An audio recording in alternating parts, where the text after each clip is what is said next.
Olá, muito boa noite a todos. Sejam todos bem-vindos à casa do Senhor. Que hoje e sempre a paz do Senhor reine em nossos corações. Antes de tudo, oremos. Senhor maravilhoso, muitíssimo obrigado por essa semana. Agradecemos por tudo que o Senhor tem realizado nas nossas vidas. Obrigado por essa chuva. Foi bom não só para nós, para as plantas, para os animais, mas principalmente o clima ficou muito bom para todos, ó Pai. Tanto para o nosso município como para a região toda. Muitíssimo obrigado, Pai, por essa maravilha que o Senhor tem dado por nós. Obrigado, meu Senhor, pelas coisas maravilhosas que o Senhor tem nos abençoado, as notícias que os irmãos compartilharam, que possamos cada dia ter mais notícias boas para com todos. Abençoa os pedidos que foram feitos, tanto aqueles que não colocaram ao público, mas também aqueles que guardaram, e aquelas pessoas que estão fora também, que estão precisando da oração, que estão precisando de alguma ajuda, algum auxílio espiritual. Que o Senhor venha a abençoar o nosso presidente, tanto o mundial como o nacional, os presidentes das associações, que cada um tenha mais empenho, mais força do Teu Santo Espírito para aguentar esse fardo que é todo o ministério da Igreja Adventista. Agradecemos ao Senhor por todos eles e pelos membros. Em nome e por amor do Seu amado Filho, o Messias, te imploramos. Amém.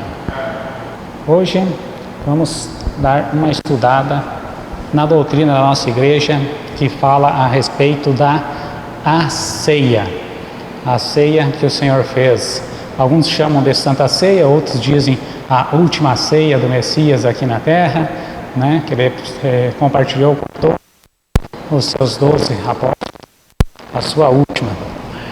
E hoje nós veremos os versos que nos falam a respeito disso. Nós só veremos a Brit Hadashah, o Novo Testamento, né? Não existe ainda com essa mesma disposição, com essas mesma entendimento que as igrejas têm no Antigo Testamento, somente no Novo. Livro de João, capítulo 62, do verso 48 em diante. O que o Senhor diz? Eu sou o pão da vida.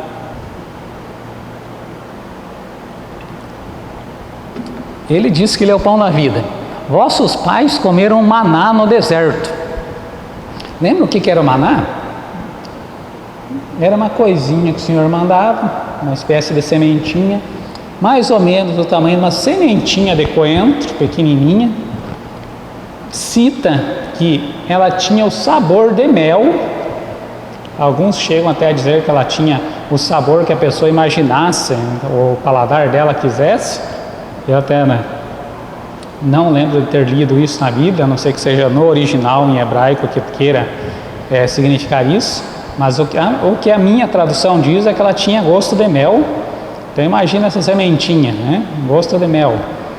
Só que o que ele diz? Quem comeu o maná existe até hoje? Não, morreu. Mas o Senhor, Ele é o quê? O pão da vida. Ele será para nós o mantenedor, aquele que produzirá, aquele que criará, aquele que nos dará de volta a árvore da vida, aquilo que nos manterá vivos para toda a eternidade. Este pão que desce do céu, este é o pão que desce do céu, para que o que dele comer não morra.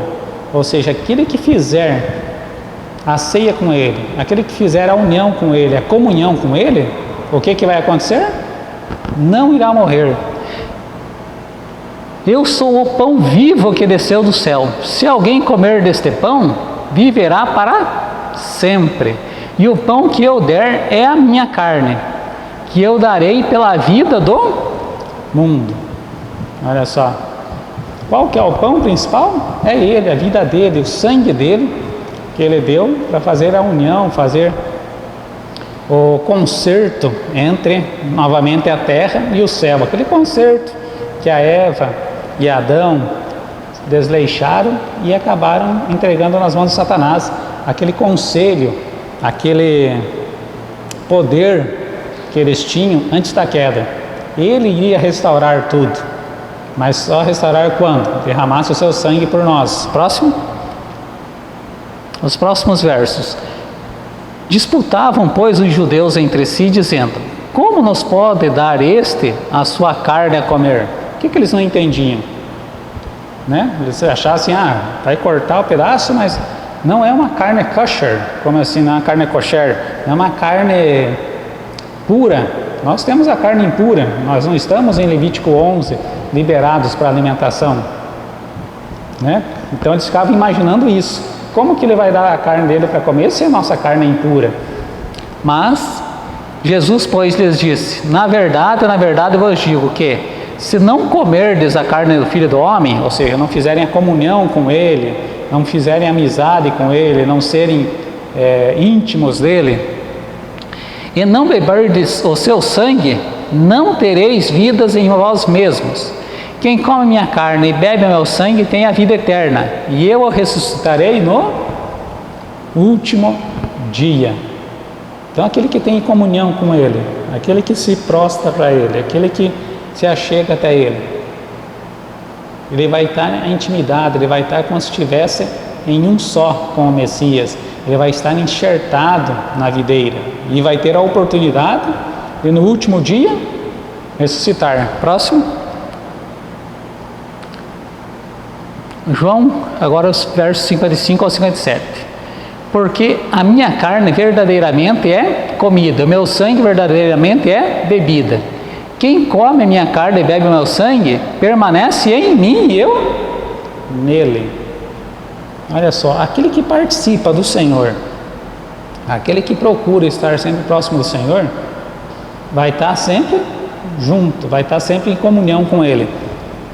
Assim como o Pai que vive me enviou, eu vivo pelo Pai. Assim, quem de mim se alimenta, também viverá por mim. Olha só que interessante. Tudo isso participando da comunhão com o Senhor, ceando com o Senhor, sendo íntimo dele, vai estar como se estivesse ligado a Ele. Porque quem come da minha carne e bebe do meu sangue permanece em mim e eu nele. Então você entende agora quando a Eva caiu e depois fez Adão cair, o que aconteceu? Quando eles pegam aquele fruto, acabam mordendo, mastigando, engolindo aquele fruto, o que eles fizeram com aquele fruto? O fruto e o pecado daquele fruto, as coisas por trás daquele fruto, ou seja, toda a decadência humana que começaria com a desobediência, o que fez neles? Permanece nele, permaneceu em mim, permaneceu na Eva e no Adão. Se o pecado, o fruto permaneceu neles, ele também, a pessoa, o ser humano, também estaria participando do pecado. Entenderam a mesma coisa? Se teve a queda por causa daquele fruto e porque eles ficaram interiorizados, como assim? O fruto já fazia parte do interior deles, já fazia parte agora do sangue, do intelecto, dos pensamentos. Se você se converte ao Senhor, participa das coisas que o Senhor fez, segue os seus conselhos, você vai estar fazendo o quê? Permanecendo no Senhor. Vai estar fazendo o oposto do que a Eva fez com Adão. Se lá eles pegaram o pecado para eles, aqui nós estamos pegando o Senhor para nós, aqui nós estamos interiorizando o Senhor. Por isso que o Senhor diz lá em Jeremias que faria o quê? Colocaria a lei escrita no coração, que só em tábua de pedra, para o pessoal não esquecer. Fez na areia, apagou, vem o vento, vem a onda do mar e apaga, mas em pedra não vão esquecer. Mesmo assim o povo não lembrava. Quando ele falou que ia colocar então no coração de pedra das pessoas, ia colocar direto já no coração, para que as pessoas insistissem mais em lembrar dos ensinos, dos conselhos que ele tinha já dado. Próximo. Os próximos versos. Este é o pão que desceu do céu.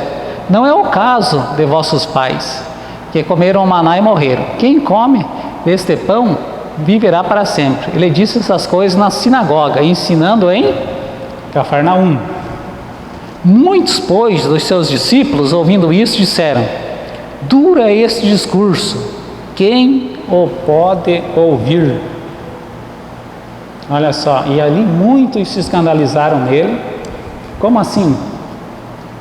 Né? Que discurso é esse? Como é que vai comer? Eu tenho que estar sempre junto com ele, eu tenho que estar sempre ceando junto com ele, não posso me afastar. E aí aquele mais preguiçoso já é o que não gosta, né? Que ele é o primeiro a pular fora. E o que acontece? Próximo verso. Dos versos 61 a 63, do capítulo meia dúzia. Sabendo, pois, Jesus em si mesmo que os seus discípulos murmuravam disto, disse-lhes: isto escandaliza-vos? Isto escandaliza-vos? Que seria, pois, se visseis subir o Filho do Homem para onde primeiro estava? Se eu falando isso para vocês estarem próximos, estarem em comunhão, estarem ceando comigo, estarem sempre fazendo as coisas que meu Pai mandou, seguindo os mandamentos dele, seguindo os conselhos que ele já deixou para vocês através de Moisés e os outros profetas. Agora eu chego para colocar eles em prática, para vocês verem na prática como que devem ser feito. Vocês se escandalizam? Vocês acham coisa do outro mundo? Ele só faltou dizer assim: espere quando chegar o povo lá depois de 1990, vocês vão ver como é que vai ser as coisas, vai ser 10 milhões de vezes pior, o povo vai estar bem mais afastado. E o que ele diz? O que seria se vocês vissem o Filho do Homem subir para onde que ele estava? O que aconteceria? Será que ficariam mais escandalizados ou desmaiariam de terror? Qual que seria a... Porque cada pessoa ela tem uma reação, né? Tem pessoa que reage de uma maneira, outra reage de outra, outros não aguentam alguma coisa e desmaiam, né? Então cada saúde de uma pessoa é diferente. Mas o que seria para aqueles lá? O Espírito é o que vivifica, a carne para nada aproveita. As palavras que eu vos digo são Espírito e vida. Para nada vai se aproveitar dessas coisas aí. O que vocês devem aproveitar? Aquilo que eu falo, as palavras, aquilo que é fonte de vida, aquilo que dá para vocês as forças que vocês precisam. Próximo.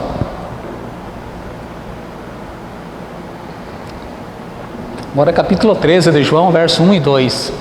Ora, antes da festa da Páscoa, sabendo Jesus que já era chegada a sua hora de passar deste mundo para o Pai, como havia amado os seus que estavam no mundo, amou-os até o fim.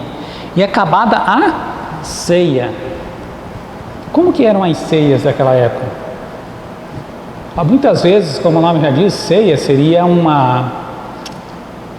quase como o nosso junta-panela, né? Então reuniam tudo que ia ser degustado.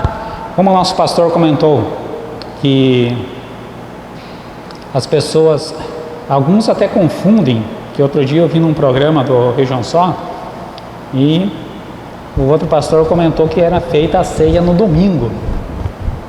Só que, como uma vez eu vi uma explicação do pessoal do Ensinando de Sião, os nossos irmãos judeus explicam o seguinte: essa parte que fala a ceia no domingo, a parte original dela diz assim: miaton sabaton. Esse miaton sabaton significa imediatamente após o sábado. Quando que é imediatamente após o sábado? Para as pessoas, os judeus, os nossos irmãos, lá de 2000 anos atrás.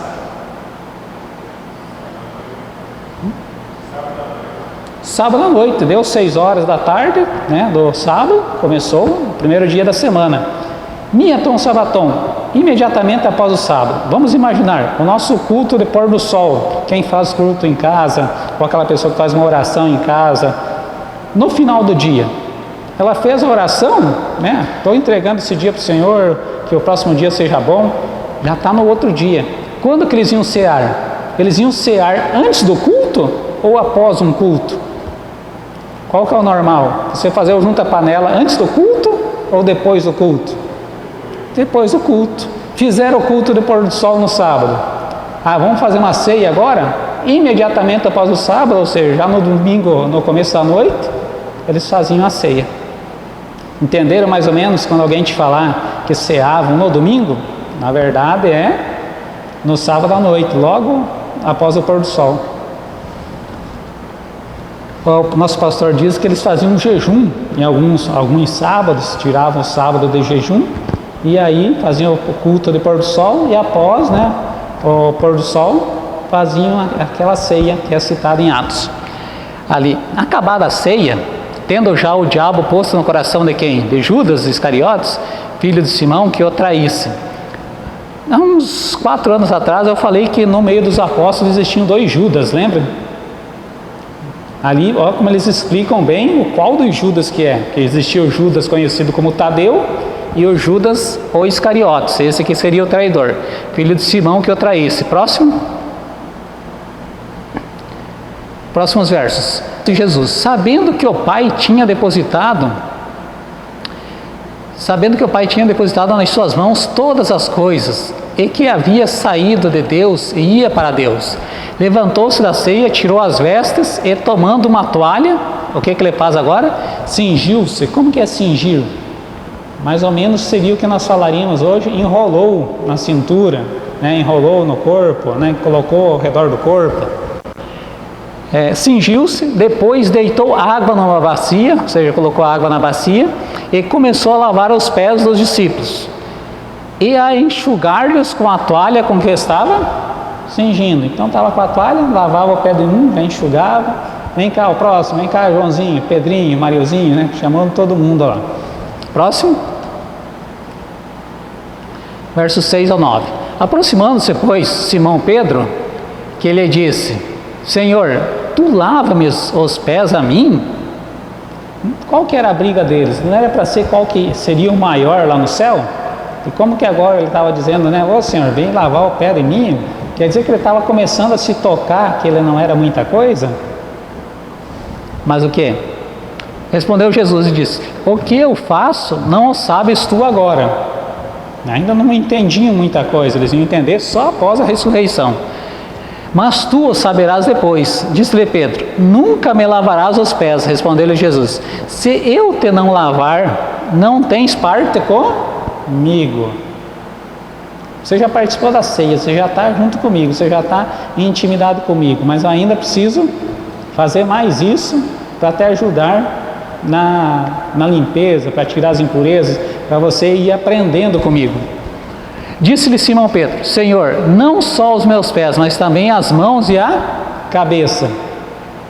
Até parece aquele nosso amiguinho, né? Que você dá a mão, ele já quer o corpo todo, né? Quer a mão, o braço, quer a perna, quer que você ajude ele, quebra o galho, quebra o... Não é mais nem o galho, já a árvore inteira, né? Próximo. No verso 10 ao 12. Disse-lhe Jesus: aquele que está lavado não necessita lavar senão os pés, pois no mais todo está limpo. Ora vós estáis limpos, mas não todos. Por que será que ele fala isso? Vocês estão limpos, mas não estão todos. Oi? Judas. Por causa de Judas e por quê? Todos poderiam ter tomado um banho lá antes, mas tinha um que estava com o coração impuro, porque bem sabia ele que o havia de trair. Quem o havia de trair? Por isso disse: nem todos estáis limpos. Depois que lhes lavou os pés e tomou as suas vestes, e se assentou outra vez à mesa, disse-lhes: entendeis o que vos tenho feito? Próximo. Vós me chamais mestre e senhor, e dizeis bem, porque eu o sou. Ora, se eu, senhor e mestre, vos lavei os pés, vós deveis também lavar os pés uns aos outros. Mostra humildade, mostra carinho, compaixão um com o outro. Porque eu vos dei o exemplo, para que como eu vos fiz, façais vós também. Por isso que a nossa igreja preza pelo chamado lava-pés antes da ceia, a Santa Ceia nossa. Próximo.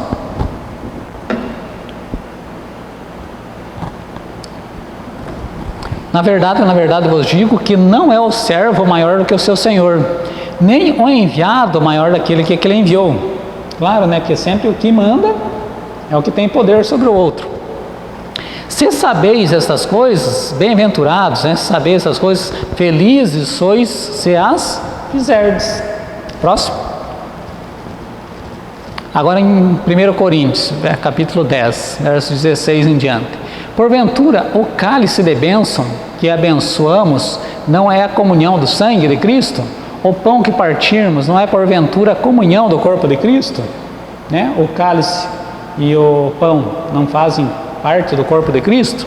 Porque nós, sendo muitos, somos um só pão e um só corpo, porque todos participamos do mesmo pão, ou seja, tanto o mesmo pão aqui terreno, como principalmente o mesmo pão celestial, o corpo do Senhor. Próximo. Capítulo 11, agora, versos 23 em diante. Porque eu recebi do Senhor o que também vos ensinei, que o Senhor Jesus, na noite em que foi traído, tomou o pão, tendo dado graças, o partiu e disse: tomai, comei, isto é o meu corpo que é partido por vós. Fazei isto em memória de mim. Semelhantemente também, depois de cear, tomou o cálice, dizendo: este é o Novo Testamento no meu sangue. Fazei isso todas as vezes que beberdes, em memória de mim. Ou seja, primeiro comia, aí depois iam beber, mas não é como nós fazemos hoje, né? Tem um pedaço do pão, é quebrado, cada um pega o seu. Lá muitas vezes era passado de mão em mão e cada um ia tirando o seu pedaço. Não era como nós imaginamos, uma mesona grande e todos estavam sentados. O Dr. Rodrigo Silva explica que era uma mesa em formato de U, né? Tipo uma meia volta ali, mas mais quadradona a mesa. E as pessoas não ficavam sentadas, elas ficavam meio declinadas, meio deitadas. Era bem interessante as explicações dele. Próximo. Porque todas as vezes que comerdes este pão e beberdes esse cálice, anunciais a morte do Senhor até que venha. Ou seja, toda vez que você cear, você vai estar lembrando do Senhor. Portanto, se você cear, e o que acontece? Qualquer que comer este pão ou beber o cálice do Senhor indignamente, ou seja, de uma maneira que venha a ferir os bons princípios, será culpado do corpo e do sangue do Senhor. Por quê? Está fazendo sem dignidade, está fazendo de maneira com o coração impuro. Examine-se, pois, o homem a si mesmo, e assim coma deste pão e beba desse cálice. Se ele achar que está puro o suficiente para participar da ceia, para participar da comunhão com os irmãos, aí sim ele pode participar. Caso contrário, era bom até se abster. Próximo. Por quê? Porque o que come e bebe indignamente, come e bebe para a sua própria condenação, não discernindo o corpo do Senhor. Por causa disso, por causa de não discernir o corpo do Senhor, por causa de coisas indignas, o que tem? Há entre vós muitos fracos e doentes, e muitos que dormem. Próximo. Agora o último verso, Apocalipse capítulo 3, o verso 20. Uma das últimas coisas que nos remetem à ceia. Olha só. O que o Senhor diz? Eis que estou à porta e bato. Naquela época não era normal alguém chegar e bater na porta. Como assim? Existem alguns países que não têm esse costume. Por exemplo, uma vez veio, se não me engano, um peruano, um boliviano aqui no Brasil, e viu uma mulher na casa de uma outra vizinha, batendo palmas lá para chamar a atenção da vizinha, né? Aí ele, olha só, aquela mulher achou tão bela a casa que está aplaudindo a casa. Você vê que a cultura dele era totalmente diferente, né? Ele não entende que aqui no Brasil, para você chamar o vizinho, lá você bater palma, né? Hoje já existe a campainha. O que era o normal naquela época? Você não chegava e batia. Você chegava, ô Joãozinho, ô Pedrinho, né? O Raí está aqui fora, né? Aí o cara, o Raí chegava lá e abria a porta para você. Quando o Senhor diz que Ele está à porta e bato, não é o bater, é o esmurrar a porta, é bater com vontade mesmo. Por quê? O que Ele pede? Olha, eu estou quase desesperado para que você abra essa porta. Por quê? Se alguém ouvir a minha voz, ouvir as batidas dele e abrir a porta, o que Ele vai fazer? Entrarei em sua casa, e após entrar a casa vai fazer o quê? E com ele cearei, e ele comigo. E se ele estiver ceando, o Joãozinho está lá na casa dele, abriu a porta, aceitou o Senhor e começou a cear com o Senhor, ele vai participar das promessas que o Senhor deu, ele vai participar da oportunidade de estar salvo, de ser uma pessoa melhor, de curar todas as suas feridas, tanto espirituais como físicas, e principalmente vai ter a oportunidade de ressurreição caso ele morra antes do retorno do Senhor. Tem uma promessa melhor que essa? Por isso hoje possamos abrir o nosso coração e cear com o Senhor. Até a próxima, queridos irmãos, que o Senhor os abençoe.